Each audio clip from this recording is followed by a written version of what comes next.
को एक और निवेदन पत्र जारी कर रहा हूं।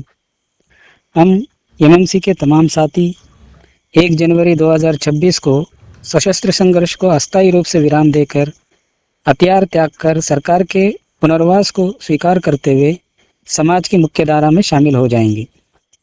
तब तक तीनों राज्यों की सरकारों से हमारा अनुरोध है कि वे संयम बरतें और उक्त तारीख तक सुरक्षा बलों के अभियानों को पूरी तरह से रोक दें। जोन भर में कहीं भी गिरफ्तारी, मुठभेड़ ऐसी किसी भी अप्रिय घटना को सुरक्षा बल अंजाम ना दे। इस बीच हम जोन भर में बिखरे हमारे तमाम साथियों से संपर्क स्थापित करने की कोशिश करेंगे। सुरक्षा बलों के अभियान के जारी रहने से इसमें व्यवधान उत्पन्न होगा और फलस्वरूप प्रयास में तेजी नहीं ला पाएंगे। मैं कंटिन्यू करूं? जी जी जी। अच्छा,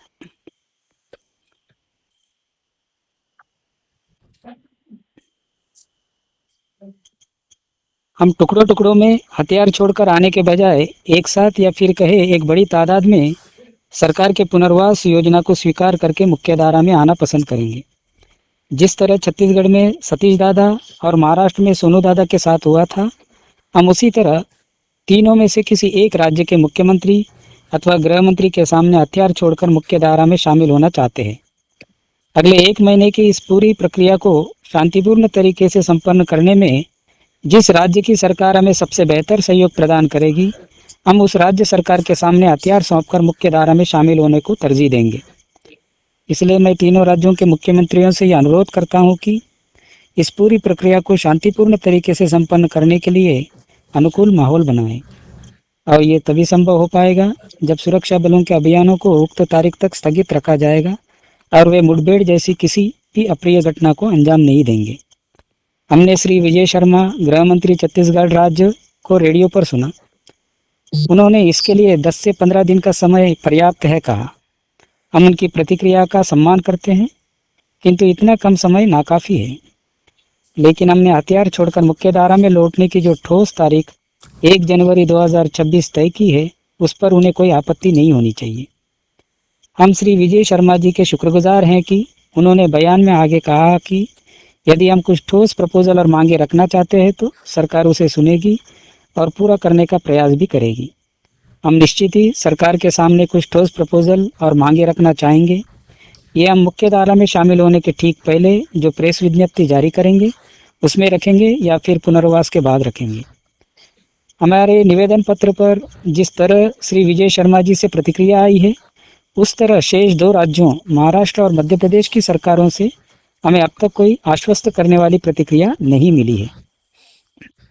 शेष दोनों राज्यों के मुख्यमंत्रियों से आश्वासक जवाब मिलने पर हमें प्रसन्नता होगी और अगर वे श्री विजय शर्मा की तरह हमसे कोई ठोस प्रपोजल और मांग रखने की बात रखते तो हम जनता की ओर से ज़रूर रखना चाहेंगे। मैं जोन भर के हमारे साथियों से भी अनुरोध करता हूं कि वे इस प्रक्रिया के सुखद अंजाम तक पहुंचने तक अपनी तमाम गतिविधियों को विराम दें और जोश अथवा आवेश में आकर ऐसी कोई हरकत ना करे जिससे इसमें व्यवधान उत्पन्न हो जाए। मैं फिर एक बार दोहरा रहा हूं कि इस बार हम पीएलजे सप्ताह नहीं मनाएंगे। हम सरकार से भी ये चाहते हैं कि इस सप्ताह के दरमियान वे अपने सुरक्षा बलों के गश्त को रोक दें। हम जोन भर के तमाम साथियों के लिए एक ऑडियो अपील जारी करेंगे। तमाम साथियों से अनुरोध है कि इसे सुनने के बाद या इसके बारे में जानने के बाद वे तुरंत एक दूसरे को संपर्क करने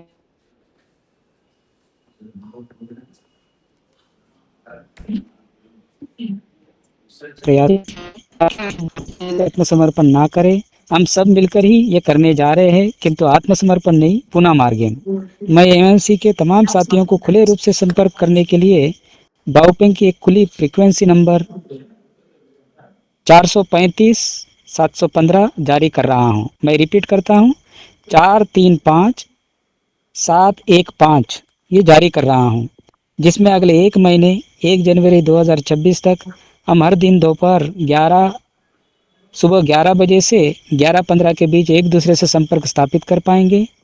इसके अलावा भी हमारे बीच संपर्क की जो तय फ्रीक्वेंसी है उस पर तय समय पर चालू रखकर प्रयास करेंगे। साथियों, इसमें देरी ना करें, जितना जल्दी हो सके संपर्क करने का प्रयास करें। मैं तीनों राज्य की सरकारों से अपील करता हूं कि वे उक्त बयान को अगले 2 दिनों तक रेडियो पर सांध्यकालीन प्रादेशिक समाचार के ठीक पहले अवश्य प्रसारित करें। हमारे साथियों से अपील करते हुए हम जो ऑडियो टेप जारी करेंगे उसे अगले 10 दिनों तक शाम के प्रादेशिक समाचार के ठीक पहले अवश्य प्रसारित करें। हमारे साथी अधिकतर सुबह एवं शाम के प्रादेशिक समाचार अवश्य सुनते हैं। हम जनप्रतिनिधियों और पत्रकारों से गुजारिश करते हैं कि इस प्रक्रिया के पूरे होने तक वे इसी तरह हमसे सहयोग बनाए रखें। हम हमारे साथी सोनू दादा और सतीश दादा से भी अनुरोध करते हैं कि वे हमारी बात को तीनों राज्य की सरकार के पास रखें और इस पूरी प्रक्रिया के शांतिपूर्ण तरीके से संपन्न होने में सहयोग करें। अनंत, प्रवक्ता, Maharashtra, Madhya Pradesh, Chhattisgarh special zonal committee, Bharat की कम्युनिस्ट पार्टी माओवादी। हाँ विकास जी। जी, तो ये तो हाँ हाँ जी बोलिए। ये सरकार के लिए प्रेस ऐसा अगर होता रहे तो ज़्यादा बेहतर होगा। मैं उसे भी पढ़ दूं? हाँ पढ़ दीजिए।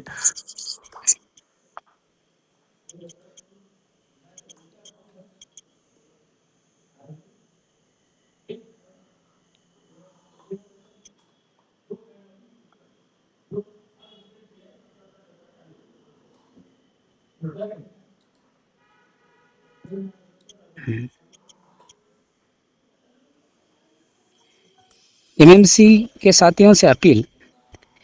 एमएमसी जोन के तमाम साथियों, आप सभी साथी मेरी आवाज़ को अच्छी तरह पहचानते हो। आप सभी से मेरा अनुरोध है कि इस ऑडियो टेप को ध्यान से सुने और एक निर्णय पर आकर योग्य कदम उठाएं।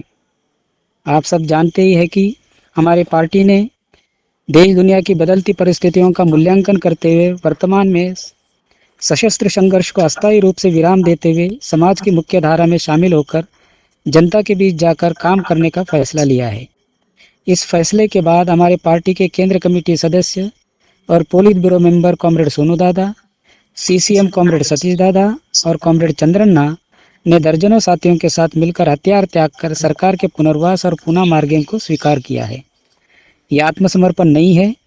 हमारे साथियों ने इसे पुनः मार्गेम कहने की अपील की है। सरकार भी इसे पुनः मार्गेम ही कह रही है। ये क्रांति के साथ धोखा या जनता के साथ विश्वासघात कतई नहीं है। हथियार छोड़ देने का मतलब ही गद्दारी करना नहीं होता। मैंने उनकी 23 पन्नों की विश्लेषणात्मक अपील पढ़ी है। हम संघर्ष करना नहीं छोड़ेंगे, जनता के सवाल उठाते रहेंगे, लेकिन हथियार त्याग कर, हथियार उठाकर नहीं। सशस्त्र संघर्ष अब भी प्रासंगिक है अथवा नहीं, इस पर बहस बाद में होती रहेगी, किंतु वर्तमान समय सशस्त्र संघर्ष को जारी रखने के लिए कतई अनुकूल नहीं है। हमने बहुत साथियों को खोया है, अभी हम और साथियों को खोना नहीं चाहते। ध्यान रहे, हमारी पार्टी पर पिछले कुछ सालों से वामपंथी संकीर्णतावादी दुस्साहसवादी लाइन हावी हुई थी, जिसका आज ये परिणाम निकलकर सामने आया है। अतीत में हथियारबंद संघर्ष ने ही हमारे आंदोलन को देश दुनिया में एक अलौकिक पहचान दिलाई थी, किंतु वर्तमान में वही हथियार हमें जनता में जाने से रोक रहा है। तब उन्हें सीने से लगा कर रखने का क्या मतलब? हथियार एक साधन है, साध्य नहीं, क्रांति का संपूर्ण सोच नहीं। आज सवाल हथियारों को सीने से लगाकर पार्टी को खत्म होते देखने का नहीं है, बल्कि उसे बचाने का है। मैं सोनू दादा का संदेश आप सभी साथियों तक बाद में पहुंचाऊंगा, लेकिन पहले मेरा ये ऑडियो संदेश और अपील सुनने के बाद आप सभी लोग जहां कहीं भी हो, यथाशीघ्र सशस्त्र संघर्ष को अस्थायी रूप से विराम देने के फैसले पर आ जाए और एक दूसरे को त्वरित संपर्क करने का प्रयास करें। बेहतर होता हम सब एक साथ मिलकर इस उचित फैसले पर आ पाते, किंतु फिलहाल हमारे पास उतना समय नहीं है।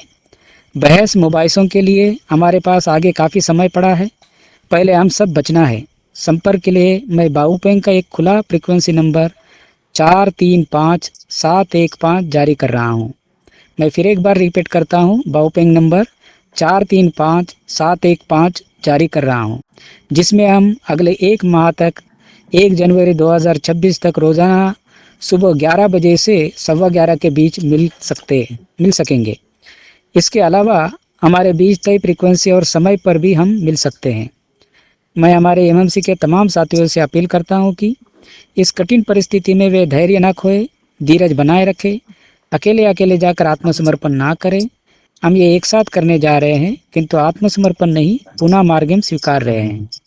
आप सभी से मेरी विनती है, विवेक से काम ले और एक दूसरे को जितना जल्दी हो सके संपर्क करके हम सब मिलकर 1 जनवरी 2026 को हथियार छोड़कर पुनः मार्गम स्वीकार करेंगे। क्रांतिकारी अभिवादन के साथ अनंत, प्रवक्ता, महाराष्ट्र मध्य प्रदेश स्पेशल जोनल कमेटी, भारत की कम्युनिस्ट पार्टी माओवादी। ये हमारे साथियों से मेरी अपील थी। ठीक है।